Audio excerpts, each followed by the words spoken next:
Listen closely to what I say here. Quote, "There's only one way out of this reckless and damaging shutdown.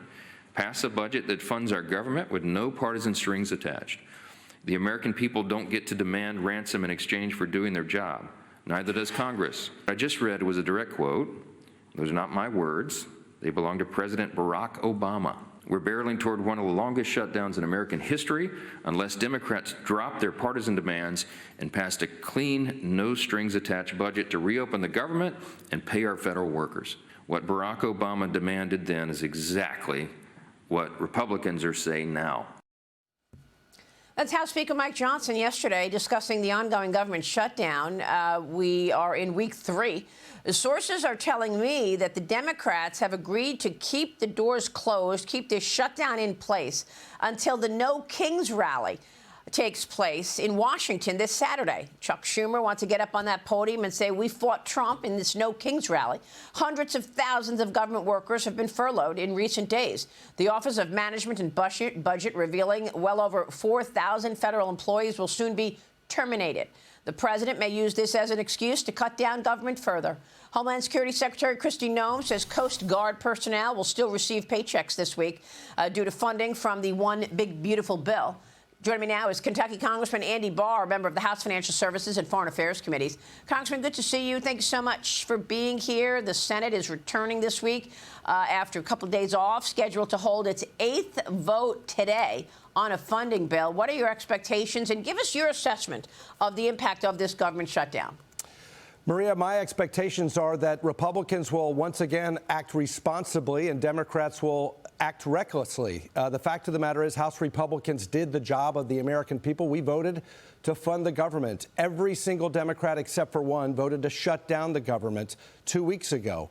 And then in the Senate, as you said, this will be the 8th vote that Senate Republicans are doing the right thing for the American people, for the American taxpayer, voting to fund the government. No strings attached, no partisan riders, just a simple CR to keep the government operating and open. Chuck Schumer, once again, will lead his caucus to voting against the American people and against funding the government. Yeah, and I spoke with several senators over the weekend, 2 of whom joined me on Sunday Morning Futures and told me this is not really about any, adamant feeling about health care subsidies. It's really about politics. Watch this.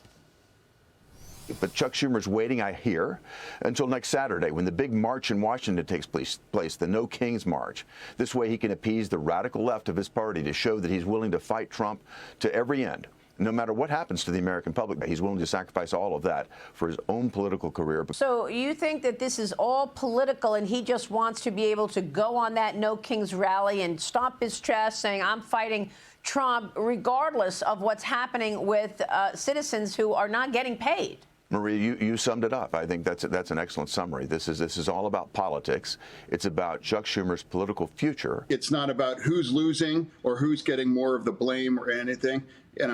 For me, what I really cares about is it's a core responsibility for me as a U.S. Senator to vote to make sure and keep our government open, and then we can figure out all these other priorities. That's democracy. That's democracy. Shutting our government down, that's the wrong message for the world, for Americans as well, too. Congressman, can you assess how severe you expect the job cuts to be? Well, thank goodness to President Trump and Secretary Hegseth. They're going to find a way tomorrow to pay our troops. But it's pretty clear that Democrats are prioritizing reinstating waste, fraud, and abuse in Medicaid, taxpayer funding of 1.2 million illegals, overpaying our air traffic controllers, our TSA officers, our Border Patrol agents, our troops. This is insanity, and the American people can see right through it. I think the senator is absolutely right. This is clearly about left-wing politics, left-wing primary politics. Chuck Schumer is afraid of his far-left base. Alexandria Ocasio-Cortez would beat him. Mamdani is leading in the mayor's race. The Democratic politics in New York is what is driving this ultimately, and the American people have had enough of it.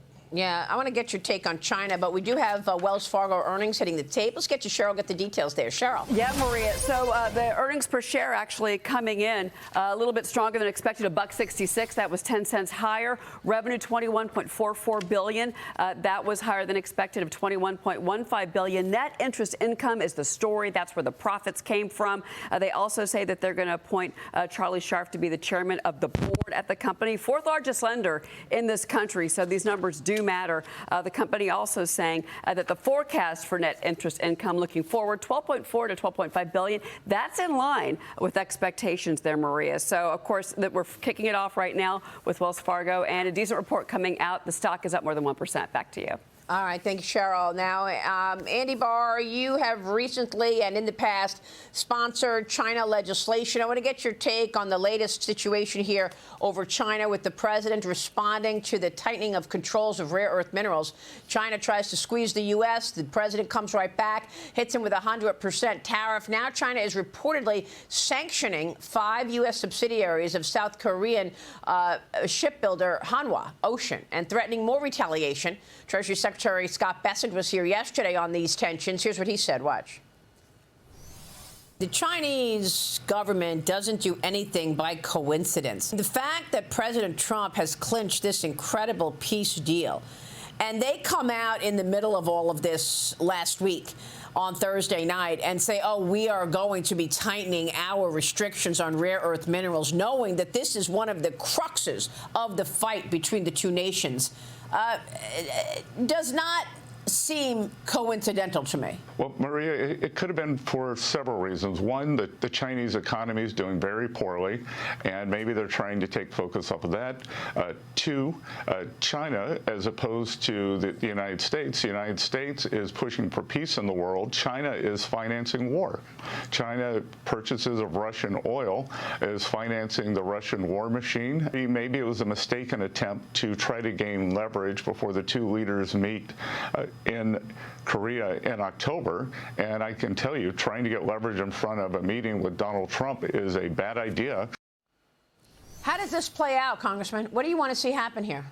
Well, I want to see supply chain resiliency. I want to see the United States not only continue to put the pressure on China, and by the way, this historic peace deal is more evidence of the success of the peace through strength strategy, taking out, obliterating Iran's nuclear program. Believe me, Beijing pays attention to that, and they're threatened, and as a result, they're putting export controls on rare earths. The fact of the matter is, it's true. China has a stranglehold on the supply chain on rare earths. They are responsible for the mining of over 70% of rare earth critical minerals, 92% of the processing of those critical minerals. So if you saw, for example, JPMorgan's announcement yesterday of a major $1.5 trillion investment in critical minerals, rare earth, among other national security sensitive industries, very, very helpful. But ultimately, what threatens China is the strength of President Trump, who is not tolerating this, and he will put 100% tariffs on China if they continue to engage in this misbehavior. Well, for 10 years, your colleagues on the left were screaming Russia, Russia, Russia, trying to take down their political enemy in President Trump. They should have been focused on supply chains in China.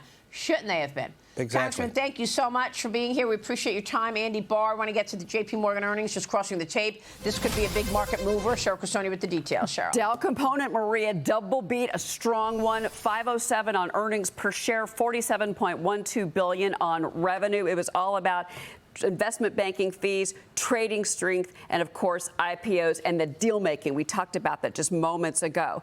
The company is saying that certainly there is a heightened degree of uncertainty because of a lot of the geopolitical conditions that are out there, tariffs, trade, elevated asset prices, and a little sticky inflation. So there's a little bit of a warning out there, but overall they're saying that there have been just some small signs of a softening in the economy and the consumer, but they're really focused on job growth.